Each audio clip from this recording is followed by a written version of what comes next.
Hello and welcome to your daily oracle reading for Wednesday, October 21st, 2020. I'm Linda the Lightworker.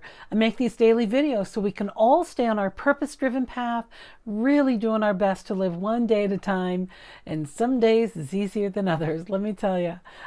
If this is your first time being here, thanks for stopping by. All the info about me and my website are listed down below. LindaTheLightWorker.com is my website, and all the decks I use are listed down there. So anything you want to find out is down below, and please hit that subscribe button. Okay, let's jump into our cards. Today, I'm still working. This week really feels like it's the week for the Muse. We're going to adjust lighting. So here we have the Muse Tarot, and this person's name is Chris Ann. I'm really enjoying this deck. I hope you are too. And it's interesting because the author has made these different categories instead of wands and swords and that sort of thing. The categories are called emotions and all sorts of things, the voices. So here we go. Let's jump in. The first card we have today is the Two of Voices. Can you see it? I'm sorry, I'm trying to futz with my light while I show you the card. Here we go. I think this will work. Here we go. So, there, that's better. Okay, so what's this card all about? This is about having two choices. And let me tell you, the Two of Voices, it's like the Two of Swords, right? So this is what's happening in our head. I don't know how this is going to work. It's what's happening in our head and the choices that are in front of us. We have two choices to think about. So it's as if you're listening to both voices. When I saw this card, the first thing Spirit said was, are you the puppet or are you the puppet master? Like, how are you making your decisions? You are just so full of two different things. Okay, so I'll just give it like, what if he wins? What if he doesn't win? Like, what ifs? You're in a lot of what ifs. It's an unsettling time with so much unknown out there. And this can mean for you personally, professionally, in any way. Your health could go either way. So that's what the card is here. It's talking about these two different, the many faces of the wind. I think that's what Chris Ann wrote about. Like the many faces, all the possibilities, but the two that are really coming forward today. So that's important to know. Know that you've got a couple of big things that are going on and you're sitting in some indecision. And let me tell you, some of you, we're still in Libra. We're just in the tail end of Libra, and we're in with Mercury retrograde. Mercury will stay in retrograde for another week or so. So, we're still going to feel the effects a week out, or 2 weeks, I guess, while this is 2 weeks, 2 more weeks, election day, right? So while all this stuff is happening, it can create anxiety. Some of you air signs, you do better in the not knowing. You like vacillating between this or that. You're able to handle that. Those of you who are fixed signs like Capricorns, Taurus, Virgo, and also my fire signs, Leo, Sagittarius, Aries, like you guys, you really want to just like know and go and pick a direction and go. And Spirit's saying, not today, kitten. You've got to pull back, pay attention. You're sitting in some indecision. And perhaps you just don't have enough information yet to make a clear choice, to make that clear decision to say, yes, let's just keep going this way. Spirit saying, hang on, you're going to get more clarity near the ends of the cards. All right, our second card today is the Ten of Materials. Now, this is similar to the Ten of Discs. Sorry. These cards are kind of shiny, which is why it's kind of hard to get the lighting right. But you see there are a bunch of people down here holding hands. This is like a harmonious community circling this abundant rose tree. Like everything is here for you. You have everything you need. So if you're going down a scarcity, like terrified path, the Spirit saying, like I am, it's just something that's coming up. There's so much insecurity out there, right? So if you're going down that terror path, remember that your community, your family, your spiritual community, you have wealth.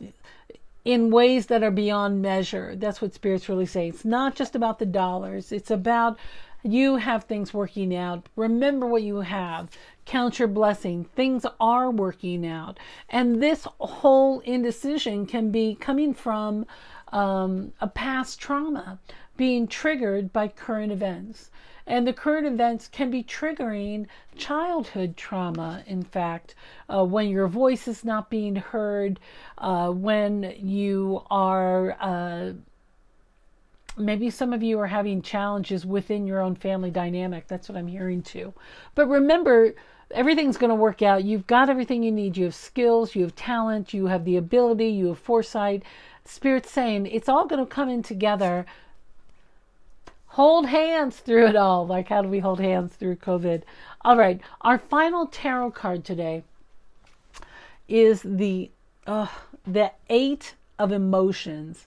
All right. So we can see there's like an eclipse happening, right? So there's that big shadow over the bright light. And it's a time of, okay, what does that mean? Well, when I see this card, like in the Mother Peace deck, like, oh, it's the octopus with all of her arms all wiggling around. All the emotions are everywhere. But this is you. Here's what I'm getting from this card. This isn't about a lot of stuff. This is about one thing. And this is about old wounds. Look at how she's walking away. She's walking through the desert. She's walking her path, and she's walking away from old wounds. She's not carrying any baggage. She's recognized that she has done so much for others. It's time for her to do for herself.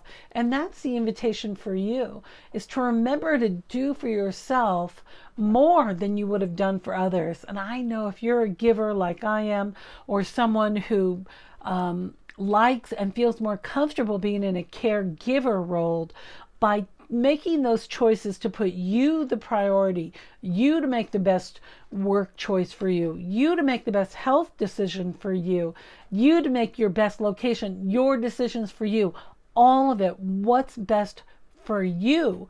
Forget about your family. It's saying everyone's going to support you when you walk your true path, when you let go of those old wounds or those old baggage or that old trauma that has just been, you've been carrying around for so long.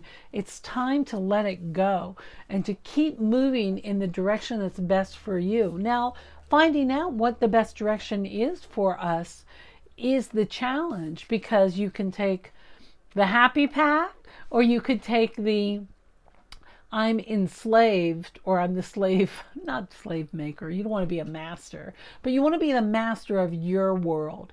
You want to be pulling your own strings. So let's say this is about employment. Have the foresight to know that maybe you shouldn't work at a certain type of job because you just don't have the patience for it, or you don't have the skill, it wouldn't make you happy. Think about what's going to make you happy and how you really are and what's in your best interest. And I know a lot of you make your decisions based on your family or your loved one or your primary partner. That's a tough one. So if you are in partnership, have a clear dialogue with them about why you need to go in this direction, or why you need to change or shift courses, or let go of some baggage. In Al-Anon, that's such a great program. Al-Anon, they talk about, when we're focusing on other people, well, this is not exactly what they say, but like, let's say you're married to somebody who has a drug issue or an alcohol issue, or they're not dealing with it. When we focus our attention on their issue, then we become blaming, shaming, like we don't help that person. But when we focus on our own health and how our response is to that other person when they're whatever, drunk or high or whatever, then we're able to really pay attention to our needs. And when they see us taking better care of ourselves, oftentimes they get the care they need, because they're not, you're not like blowing that shame cycle on them. That message is for somebody that's really coming through strongly. Whatever. Okay, God, let's keep moving. All right, our final card today comes from Sandra Ann Taylor's The Energy Oracle. I love this deck. It's so very British. All right, we have the number 17, and we see these two horses moving, racing, and it's the action card. So this is about you. Look, she's walking in the same direction as the horses. She's got to lead her way. She has got to take action for herself. What is the action that makes you feel best? What is it that you can do? Now, some of you I know they're saying Marie Kondoing their houses to get ready. Some of you maybe need to just keep moving forward. Let go of the old baggage. Recognize that it's taught you a valuable lesson and keep moving forward. I'm hearing just keep swimming. Is that from Nemo? Finding Nemo? Finding Dory? One of those. Keep swimming, keep swimming, swim. Imagine you're a fish. My heavens, with all this 8 of emotions. Imagine you're a fish. You got to keep moving forward. You got to swim. They swim all the time, don't they? Or do they die when they fall? Do fish sleep? Well, they must. Right? They've got to take naps. So anyway, find your action, find your momentum, and keep moving forward. Keep moving on your best path. Remember what that means. Meditation, a lot of water, gentle movement, stretching, yoga, exercise of some sort. What else? Nutrition. Put the best food you can in your body. Make sure that you are taking time for you and treating yourself with the best food first. You got to take care of you so that you can help others. And when we don't take care of ourselves, everything goes fakatka. What's that Yiddish word? To crap. All right, my dear. That's our reading for today. If you're one of my new subscribers, thank you so much. We're almost at 300 subscribers. And I love that this little channel is growing. And I just love being a part of your daily life because you're a part of mine. And say nice things to yourself today. Remember, those old wounds have ways of being triggered that are just, we don't even know what their trigger is. So just be nice to yourself, all right? And when you're nice to yourself, then it'll be much easier to be nice to other people. All right, my dear. I love you. I really do. And I look forward to seeing you next time.